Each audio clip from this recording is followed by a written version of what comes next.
Zakat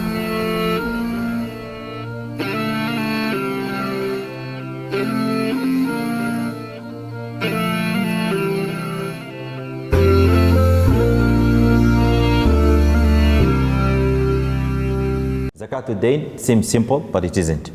Now, we are covering two aspects from this discussion. Aspect number one is Zakatu man lahu dain, and two, Zakat man alayhi dain. Okay, so when you talk of Zakat al-Dain, Zakat on debts, is first of all, the first aspect of this discussion is Zaka ya yule mwenye deni. Now you are the creditor. Are we together? You are the creditor. Umekopesha, kuna mtu ana deni lako. So there is zakah upon you. So we have ad-dain, we have al-madin, we have ad-dain. Okay? Sasa inakuwa al-mudda'i, the brother said, tukishakwenda kotini sasa, tufungua mashtaka inakuwa mudda'i. Alright? Fine. Number two is zakatu man alayhi dain, zaka ya now the recipient of the debt, who is now called the debtor. Huyu now ana zaka pia. There is zakah now on that aspect. We are going to tackle this zakah discussion on both these two angles. Okay, aye. Now, man lahu dayn ala ahad. Whoever has a debt with anyone, lahu halan, has got two situations or two conditions. Al-ula, an yakuna daynuhu ala musir. Is either that your debt, the debt you have given it to someone who is able to pay back. It's called musir. And if that is the case, then there are two situations. That's why I told you this a bit detailed. I need you to have maximum focus and attention. Now, if you have given your debt to someone who is musir, that is able to pay, there are two situations. One, an yakuna al-musir mumatilan. The person you have given the debt to, who is musir and he's able to pay, he is mumatil. Mumatil means he is a habitual defaulter.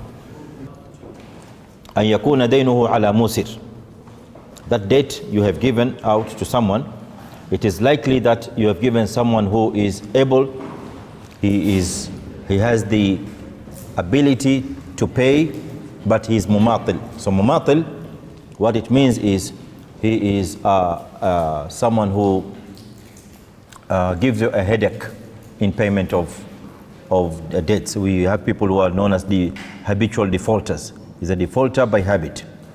Okay? Not because hana uwezo wa kulipa. Uwezo wa kulipa upo, lakini ni msumbufu tu. And the money is there, you know that this guy has got the money. But whenever your debt is due for payment, let me call you after 1 month, please call me, allow me this and that, but he is musir. Now in that case, فَلَا زَكَاةَ حَتَّى يَقْبِضَ الدَّيْنِ. There will be no zakah on your wealth in that condition I've mentioned. Now let's put it into context. You have given someone qard, dain, worth, well, let's say 500,000. You have agreed that he's going to return this money in the next Ramadan, 1446, inshallah. Now the next Ramadan comes and the person is a businessman. You know for sure this money is there. It's lying somewhere there. But the problem is many people have also complained, Alipi is called mumatil. Now in that situation, you will not count that 500,000 withheld by him unjustly. You will not calculate it as part of your zakah. So when you are doing the zakah portfolio, 500,000 is not in. Okay, is not in. And the reason, this is going to be treated as a dhimar. We've discussed about dhimar previously. That's why I've told you it's very important to go through the concepts and make them stick to our mind so that you can know the dalil for that, the reason for this and so on. So the reason why we don't count this as zakah in zakat basket is because it's considered now as dhimar, money that you own but you have no access to. 2. An yakuna al-musir ghayra mumatil. Now al-musir in this case, the person who has the ability to pay, is willing, is able, he is having the wealth to pay back, and he is not disturbing. Okay, I mean, he's not a defaulter. Na hana shida. You have just decided to leave the money with him. It is you who has not asked for your money, but it's there lying with him. He's غير مماطل. So the hukm is عليه زكاة عن كل سنة. So when it comes to calculating, making your zakat portfolio, you are going to count that money with him in your zakat basket. So you will say cash in hand plus cash at bank worth this much plus 500,000 with Abu Bakr, Bajabir. You have not received it, it's still with him. Now, but I've counted this in this time, or in this case, because I know for sure if I ask him, he's going to give me. But it's still lying with him. It's still lying with him. In any case, that is the situation that applies in that condition. The other scenario is أن يكون دينه على موسر. Now, your debt lies with someone who is not able. He doesn't have that ability to pay. It's called mu'sir. Mu'sir is the opposite of musir. Musir ana uwezo kulipa. He's able. His account is, his wealth state is allowing him to make the payment to you. Now, mu'sir is a person who doesn't have that financial strength to pay you. You have given that 500,000 to someone who earns a salary of 25,000, no saving at all. You expect that money to be paid. Mekwambia labda nitafanyia biashara, I'm going to do something, ABC, whatever. I'll give you after 1 year. Imefika 1 year, you want that money back, but he's not able to pay you. Not because that he doesn't want, he wants. Hana uwezo. It's called mu'sir. You have increased time, which as required by Islam. Allah subhanahu wa ta'ala says in Surah Al-Baqarah, وَإِن كَانَ ذُو عُسْرَةٍ فَنَظِيرَةٌ إِلَى مَيْسَرَةٍ. When he is undergoing difficulties in payment, then allow him extra time, allow him more time to pay, but don't put interest in the day. This verse is about avoiding interest and looking for exit or ways to help those who are not able to pay loans. Now, in zakat rulings, la zakata hatta yaqbida ad-dayn, you will not count that money as part of your zakat portfolio. It won't be there because again, it is similar to mal al-dhimar. It is wealth that you are not able to access. You're not able to get it whenever you want. Okay? So huyu mtu ambaye ameshindwa kulipa atakuwa anaendelea tuendelea kusubiri, lakini hutosema ile pesa 500,000 mimi nitaweka kwa zakat. No, hujapokea na hujui kama utalipa ama ulipi, because mu'sir ana uwezo. So we are clear with that, yeah? Okay. Now, on the other hand, now situation number 2. Now two, I don't know which two, because we have talked of so many two situations. I hope you're with me, brothers. It's a bit complicated. Man alayhi dayn. Now, condition 2 or situation number 2 is now you are the one who carries that debt. In the initial picture I gave you, in the initial scenario, you are the one who has given out the loan. Now, in this case, you are the one who is indebted. You carry the debt. Okay, alayka dayn. So now you are the madin. Remember, first you are the ad-da'in, now you are the madin. You are the one who is liable to pay. There are two situations or two scenarios. Number 1, أن يكون دينه مستغرقا للنصاب. أن يكون دينه مستغرقا للنصاب. Now, you have debt that takes over the nisab. It overwhelms the nisab. Okay, we're going to discuss shortly, inshallah, after maybe a few slides, what we mean by nisab and how much is the nisab. So let us put initially, for the sake of discussion, let us put the nisab at say 60,000 Kenya shillings. That's the nisab. And you have a date, you have taken date of 80,000. 80,000. Now 80,000 definitely has eaten up the nisab entirely. Or you have a date of let's say 40,000 and the nisab is 60. Now 60 minus 40 is 20, and 20 is below the nisab. So the date has either has taken the entire money, or the date has reduced the nisab or reduced the wealth to the level where the nisab cannot be achieved. So in this case, what's the ruling? The ruling is لا زكاة عليه لأنه في هذه الحالة ليس بغني, because you are not considered ghani in this case. Why?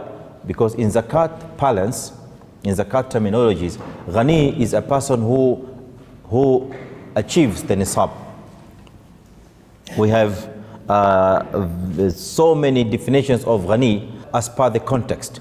When you're asked in fiqh to define what a ghani is, for you to show mastery of fiqh, you don't say a ghani is someone who, and you start answering. No, you say, tell me which context of ghani, so that I give you the definition. Because every context has got its own ghani. Okay? As far as zakatul mal is concerned, ghani is someone who has got the nisab of zakah, the nisab of the wealth of zakah, which we're going to discuss. There is a little bit of khilaf indeed. We're going to make it clear, inshallah, shortly. If you're asked to define ghani in terms of zakatul fitr, is different.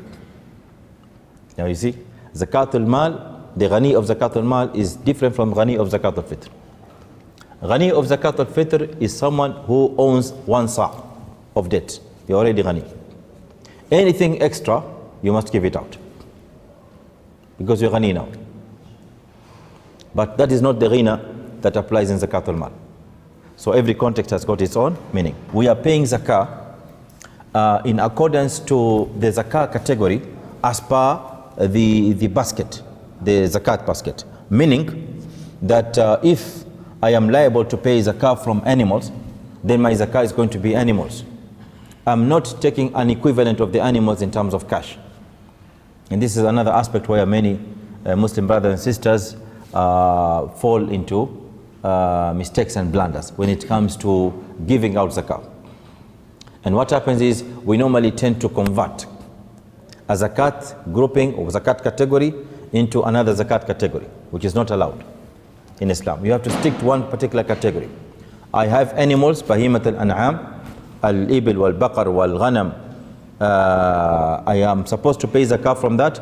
I'm paying zakah in form of ibil, baqar, ghanam.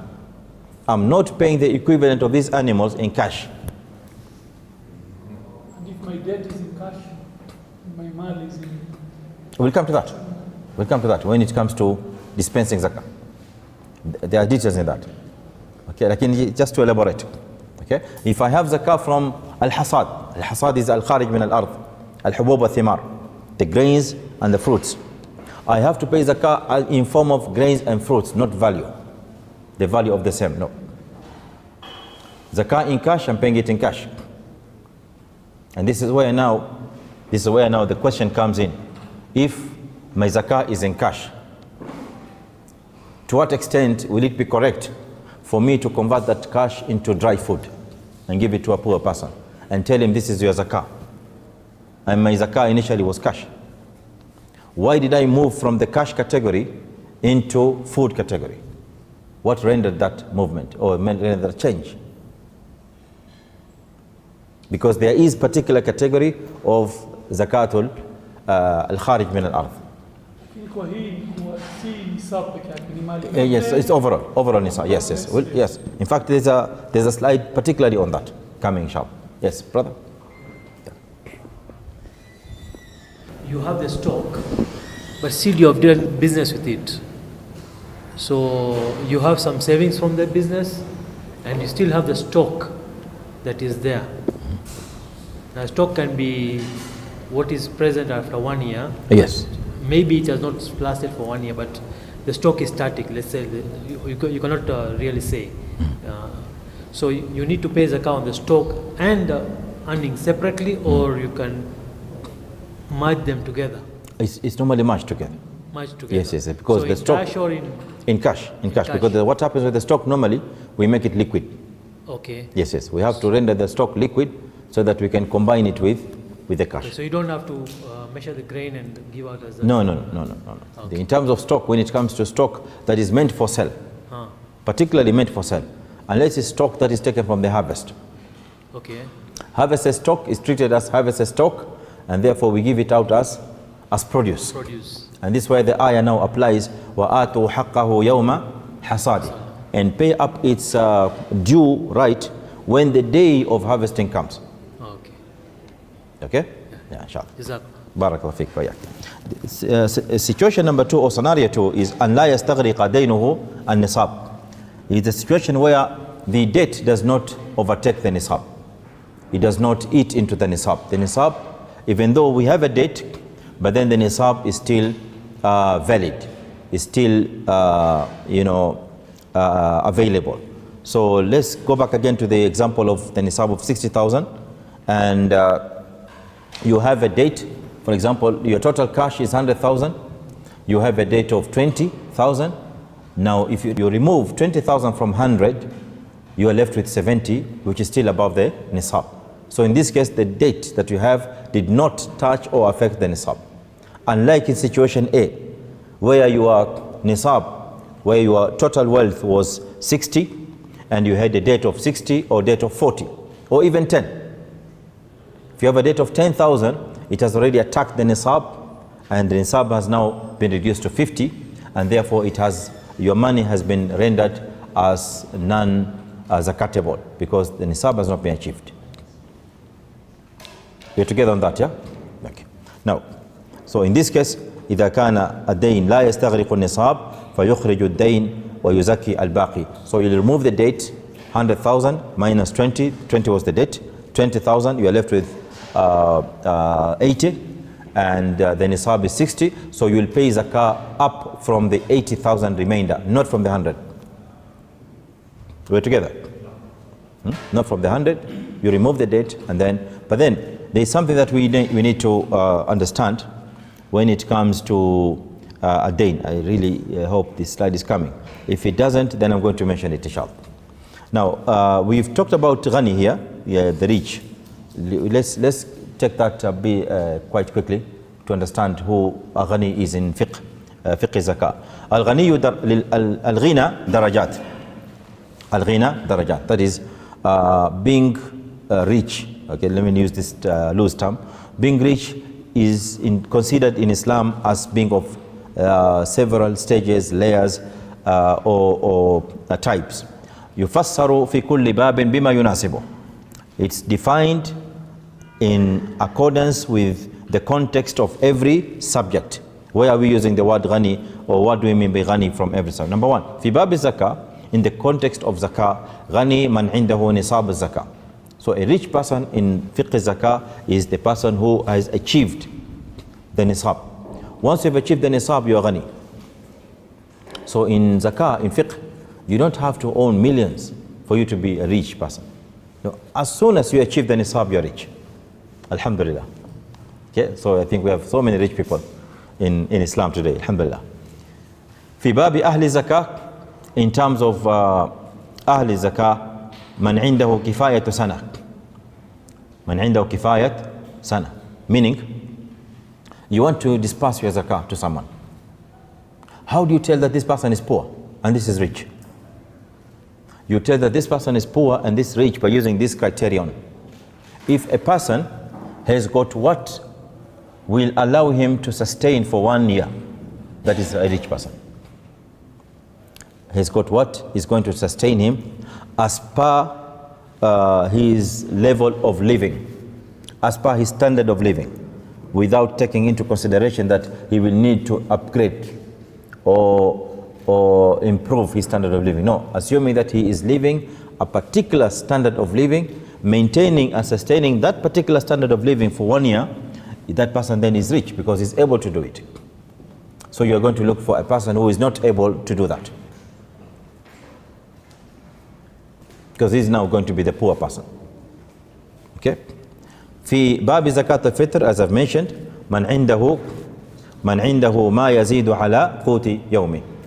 In zakat al-fitr, a rich person is a person who has got a surplus of what is enough for that particular day, the day of Eid. The day of Eid. If you have a surplus on the day of Eid, what is extra more than 1 sa, then you are rich. So if you have your zakat al-fitr you want to give to a poor person, go and find the real poor person, and not someone who has got a stock of food in his home, and then you go and give him more zakat al-fitr, you go and give him more rice and more maize and more flour. In accordance to the fiqh rulings, you will not be dispersing the zakat properly. So we need to find the real poor people, people who are not able to raise even the food for that particular day. Now, في باب النفقات, in the subject of nafaqat, rich, the ghani, man عنده ما ينفقه على من تجب عليه مؤنته, is a person who's got extra surplus of surplus after deducting what he's supposed to pay to the person whom he is obliged to take care of. Let's put that into context. You have a wife and you have 3 children. Now, for us to consider in nafaqat whether you are rich or not, we're going to look at, are you able to sustain your wife and children? Yes. Is there a surplus? If there is surplus over and above the requirement of your wife and 3 children, then in nafaqat you are considered rich. In nafaqat. Okay? So this is what rich means in those different subjects. I've just mentioned this for the purpose of elaboration. Now, let us take the other aspect of bulugh al-nisab. Bulugh al-nisab. Now, I feel like the issue of dain has ended at the point where we have just discussed. Let me extend it a little bit for the purpose of elaboration again, because that issue of dain is going to come up with us at different junctures. Now, the issue of dain, we have just mentioned that there are 2 situations or 2 scenarios, especially in the scenario where I am the one who has taken debt. Now, to what extent am I allowed to deduct the debt from my wealth to see whether I am qualified or I am liable for zakah or not? Okay. Now, here comes the issue of time. Also plays a fundamental role.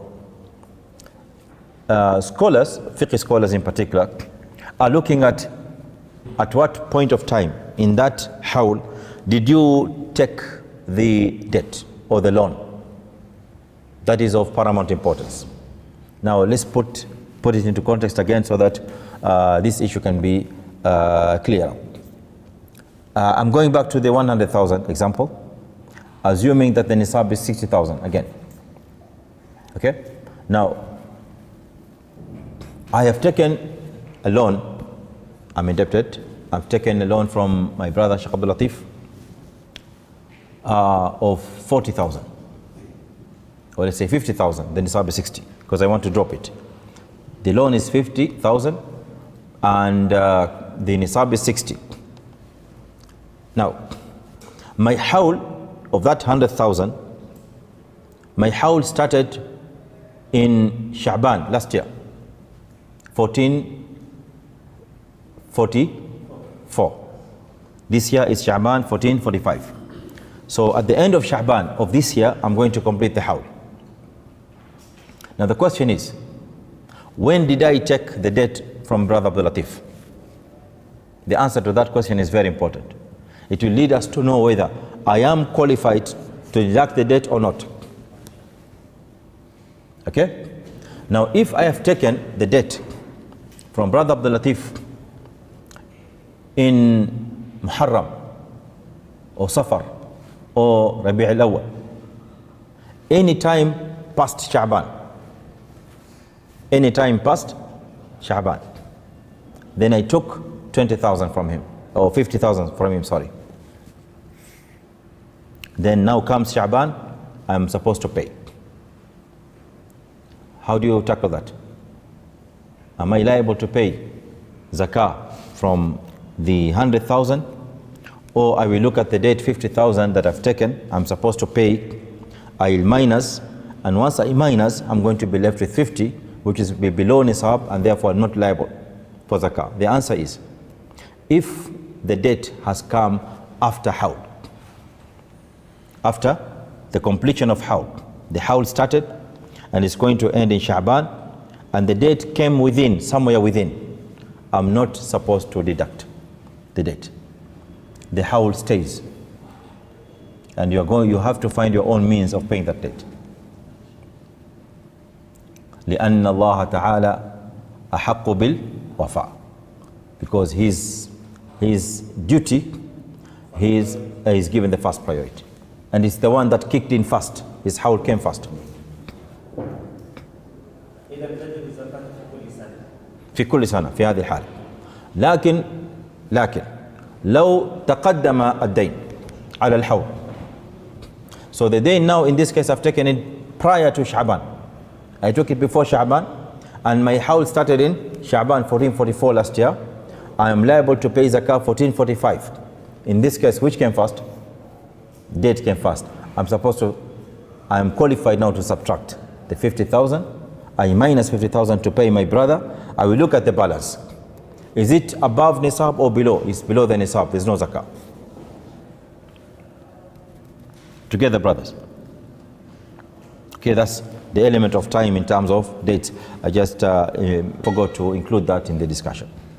Now, the aspect of bulugh al-nisab, this is condition number 2, that the wealth that stays for one lunar year, 12 calendar months by the moon, 12 calendar months by the moon, it's very important to mark these words. That money has also got to achieve nisab throughout the period. The nisab, it must be consistent throughout the period of hawl. Okay, so meaning that hawl and nisab are two things that go simultaneously. Okay, we have examples I'm going to give you.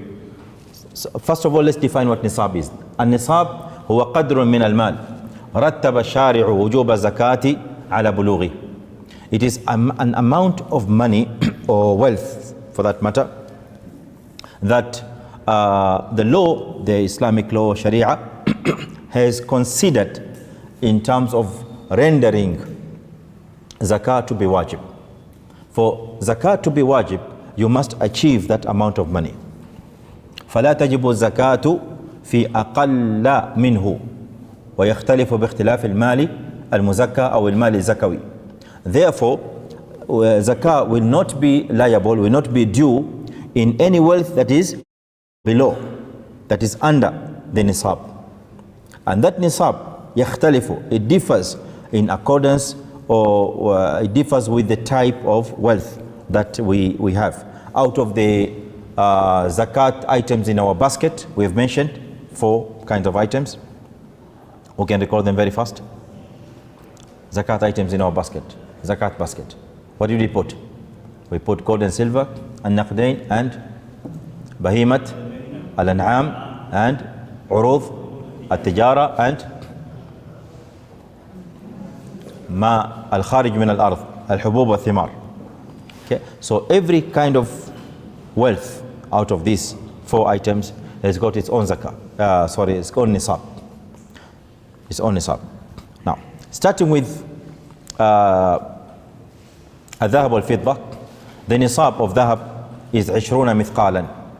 20 مثقالا. Mithqal is an old unit of measurement that used to be that was common in many years back. Today is no longer in usage in many parts of the world, and for that reason scholars of Sharia and fiqh have studied the conversion of the old Islamic units of measurement into modern Islamic units of measurement, because we no longer deal with mithqal and this kind of things nowadays. So therefore they carefully analyzed that measurement and converted into the modern SI unit, standard units of measurements today, and they found it to be equivalent to 85 grams of pure gold. 85 grams of pure gold. You may find some slight difference from one literature to another. Others may suggest it 5.5, others 86. But in any case, it does not fall below 85 grams. But remember, this is pure. We are talking of 85 pure gold, 85 grams. The same with silver.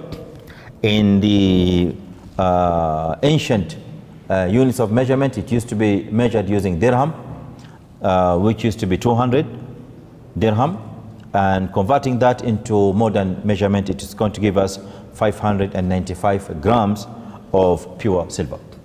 So that is related to zakatu al-naqdain, that is al-athman, al-dhahab wal-fidda. Now, we have certain issues that are related to what we have just discussed before moving on to the nisab of other items in our basket. Before we talk about zakat al-bahimat al-an'am, zakat al-urud al-tijara, zakat al-hubub al-thimar. Before that, we have certain items related to zakat al-dhahab wal-fidda, because we've said previously, dhahab wal-fidda is also attached to the cash that we have, the currencies. The currencies that we have, we are using today, are part of gold and silver. Part of gold and silver, and that is by ijma' today. Okay, even though we understand there are lots of shortcomings, there are lots of differences today, and you may hear some people protesting that the currencies that are in circulation and usage today are not actually meeting up the criteria of the required currencies in Islam and so on. But all these arguments are not strong enough to dislocate or displace the ijma' that has stood amongst the scholars that the currencies are indeed al-athman and part of al-naqdain, with all the shortcomings.